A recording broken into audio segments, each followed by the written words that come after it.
आज की हमारी इस गहरी चर्चा में जिसे हम आज डिकोड करने वाले हैं, वो विषय सच में बहुत हैरान कर देने वाला है। बिल्कुल। चिकित्सा, मनोविज्ञान और प्रकृति का ऐसा क्रॉसओवर शायद ही कहीं और देखने को मिले। हाँ, मतलब ये बीमारी और इलाज को देखने का पूरा नज़रिया ही बदल देता है। हमारे पास आज जो रिसर्च मटेरियल है ना, वो होम्योपैथिक रेमेडी एपिस मेलिफिका से जुड़ा है, जिसे आम भाषा में हम हनी बी या मधुमक्खी कहते हैं। सही कहा।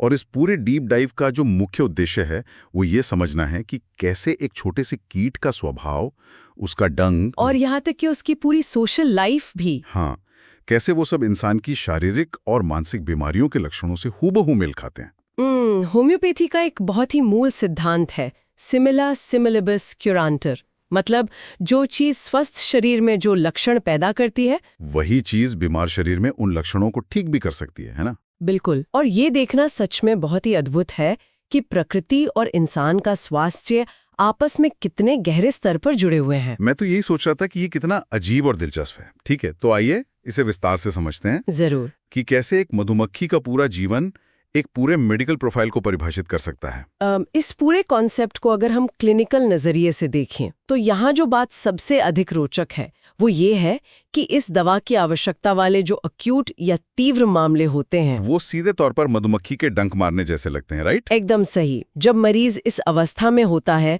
तो उसका पूरा नर्वस सिस्टम ऐसे रिएक्ट कर रहा होता है जैसे शरीर में बहुत सारा मधुमक्खी का जहर फैल गया हो। मतलब लोकल लक्षणों की अगर बात करें तो ये समानता और भी ज्यादा साफ हो जाती है।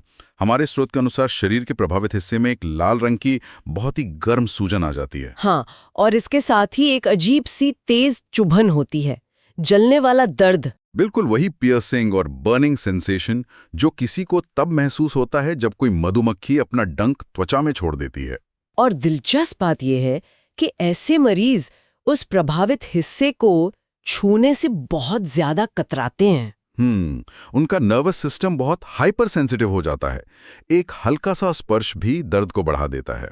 और इस हाइपर सेंसिटिविटी के साथ एक और क्लिनिकल फीचर जुड़ा है।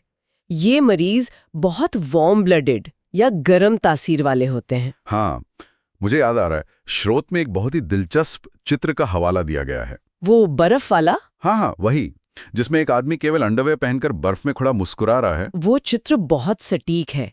ये दर्शाता है कि इन्हें एक्सट्रीम ठंड से कितना आराम मिलता है, जबकि गर्मी और छूने से दर्द बर्दाश्त के बाहर हो जाता है। ठंड उनके लिए एक इंस्टेंट पेन किलर का काम करती है। और सूजन की बात करें तो त्वचा की जो स्थिति होती है वो भी कोई आम सूजन नहीं है। शरीर में इतना ज्यादा पानी भर जाता है कि त्वचा पूरी तरह से तन जाती है, मानो वो अभी फट जाएगी, जैसे कि उस एक और तस्वीर में दिखाया गया है, वो गुब्बारा पकड़े हुए बच्चे वाली तस्वीर। बिल्कुल। एक गुब्बारे में अगर क्षमता से ज्यादा हवा या पानी भर दें तो उसकी सतह पर जो टाइटनेस आ जाती है, वैसी ही सख्त सूजन त्वचा पर होती है। और ये फ्लूइड रिटेंशन केवल बाहरी त्वचा तक सीमित नहीं है ना? नहीं, ये अंदरूनी अंगों को भी प्रभावित करता है। तीव्र एलर्जी, पित्ती जिसे हम अर्टिकेरिया कहते हैं, और गले व टॉन्सिल की सूजन इसके मुख्य लक्षण हैं। एक चित्र का जिक्र था नोट्स में जिसमें डॉक्टर गले की जांच कर रहा है। हाँ, और यूव्यूला यानी गले के पीछे लटकने वाला हिस्सा, वो बिल्कुल एक पानी से भरी थैली की तरह सूजा हुआ दिखाया गया है। एनाफिलैक्टिक शॉक जैसी स्थिति, सांस लेना मुश्किल हो जाता है। और इन सभी लक्षणों के बीच एक बहुत स्पेसिफिक पैटर्न भी है। ज्यादातर बीमारियां शरीर के दाहिने हिस्से में होती हैं, राइट साइडेड। लेकिन इसमें दो अपवाद भी हैं। हाँ, सिर दर्द और जोस्टर न्यूराल्जिया को छोड़कर। जोस्टर न्यूराल्जिया, वो भयंकर नसों का दर्द। सही कहा। और दाहिनी ओर ओवेरियन सिस्ट का होना भी एक प्रमुख संकेत है। ये राइट साइडेड पैथोलॉजी बहुत कुछ दर्शाती है। यहाँ ये बात वास्तव में बहुत दिलचस्प हो जाती है। अब तक हमने शारीरिक लक्षण देखे, बिल्कुल एक मधुमक्खी के डंक की तरह। लेकिन ये केवल शारीरिक लक्षणों तक सीमित नहीं है। इन मरीजों का स्वभाव भी, उनका स्वभाव भी बिल्कुल मधुमक्खियों जैसा ही होता है, वर्कर बी की तरह। हाँ, वर्कर बी पर्सनालिटी। ये लोग बहुत व्यस्त, मेहनती और जीवन ऊर्जा से भरे होते हैं। वो हमेशा अपने परिवार के लिए कुछ न कुछ करते रहते हैं। जैसे वो एक चित्र था ना स्रोत में, जहाँ एक महिला घर का काम कर रही है और उसने परी के पंख लगाए हुए हैं। हाँ, बिल्कुल वही।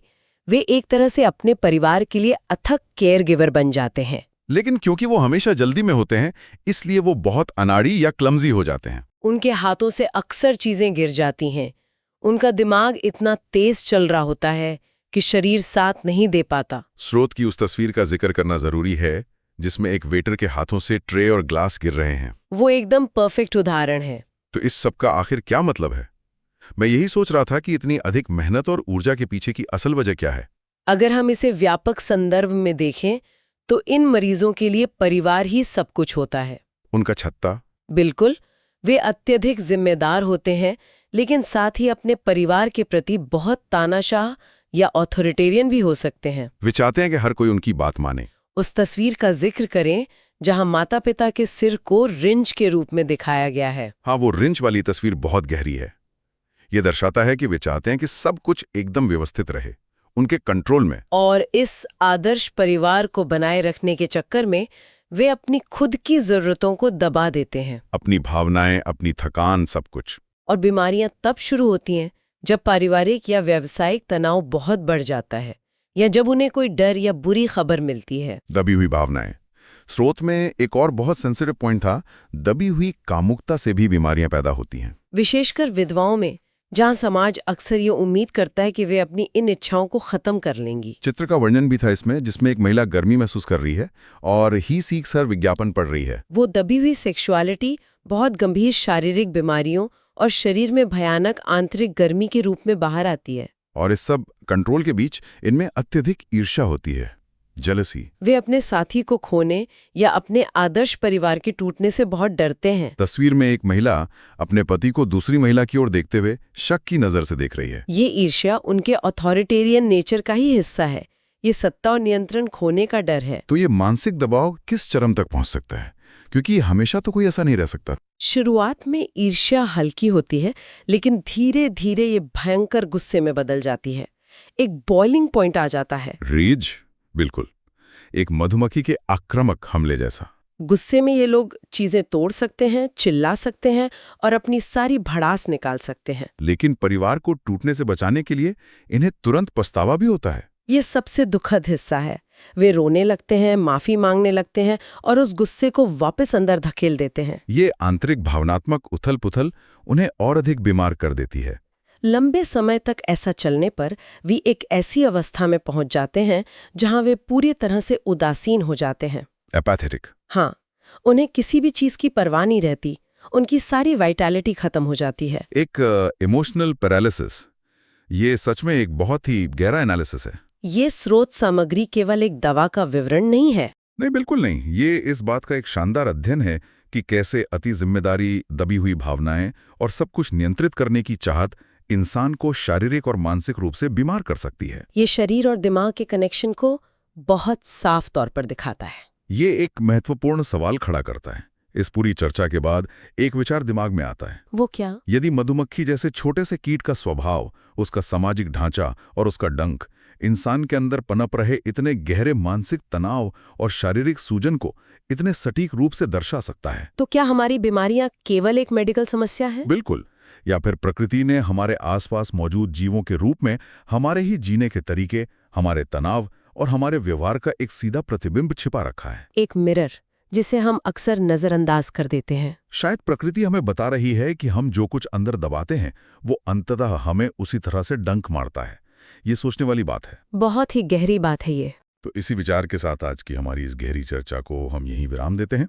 हमारे साथ जुड़ने के लिए बहुत बहुत धन्यवाद।